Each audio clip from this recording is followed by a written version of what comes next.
On occasion, one realizes the need to not just stitch up new garments, but also to care for and maintain the ones already in one's possession. In honor of this, today I have 3 different garments in need of some mending, each using a slightly different method. To start off, I have this black linen shift I made right here on this channel, which has become my most favorite nightgown. It has had a mishap in the wash and could use some preemptive darning before the damage gets worse. I'll darn it using this black linen and silk thread, which was the closest I had to black linen thread. One of the most important things to remember with darning is to not run your thread in a perfect square, as this would create weak spots that would quickly break again, and to leave a little bit of thread on each end to account for shrinking in the wash, as explained in more detail by Agnes Walker in her Manual of Needlework and Cutting Out.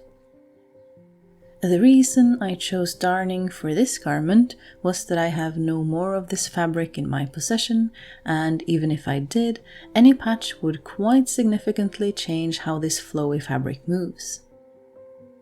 But also because the plain color and loose weave means that even a clumsy darn will be quite easily disguised. I probably will not buy thinly woven fabrics again because they are so prone to damage like this and they are difficult to alter, but they are wonderfully soft, and I will take care of this for as long as I can.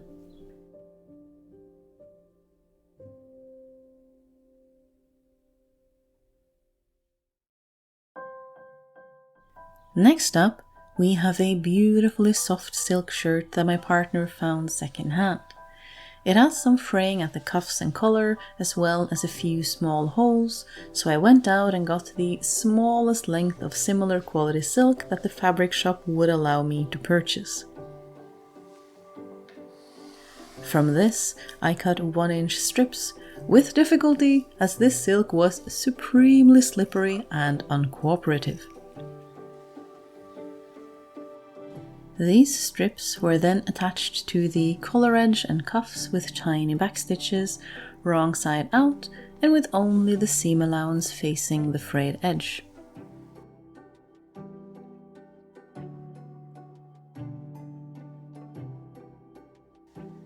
Before I folded them back on the other side and finally secured everything with the smallest hemming stitches I could manage, all the while making a sincere effort to follow the lines of the top stitching already present on the shirt. One wonders how much this shirt has seen already to be so threadbare.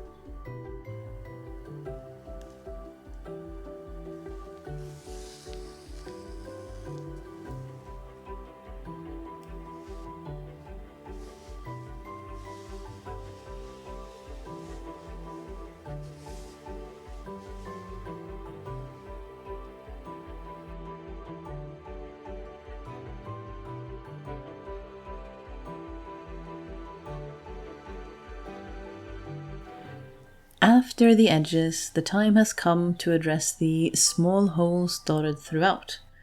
To begin with, I am folding in the edges of a small patch of my silk. I am then attaching this patch to the inside of the shirt, hiding my freshly folded patch edges and securing them with hemming stitches.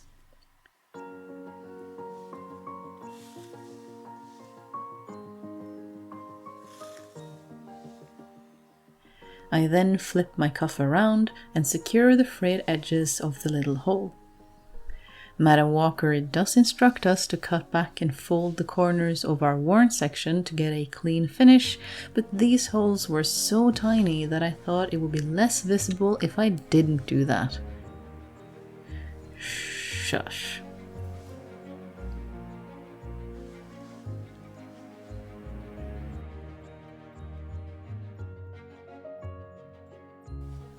Last, but very much not least in this pile of not just a sock to be darned, is a purple blouse that was handed down to me by a kind neighbor. This one only has one hole in the front to be mended, but I do not have any matching fabric with which to patch this friend up.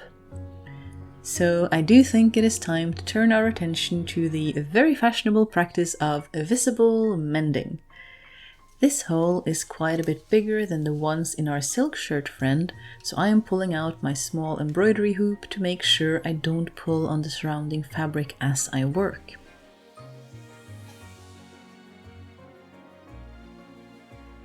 First off, I am sketching an outline in running stitches with about ½ centimeter leeway to the damage. Let's make a leaf, shall we? We'll need a center vein for our leaf right where the hole is, so I'm lightly darning the area to stabilize it and to give me something to work with.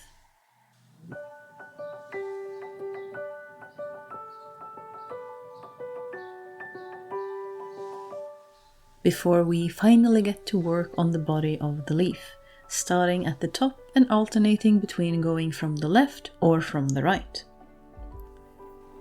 This does mean that I am using just as much embroidery floss from the back as from the front, but it also means I am stabilizing the worn spot from both sides, so I am not complaining.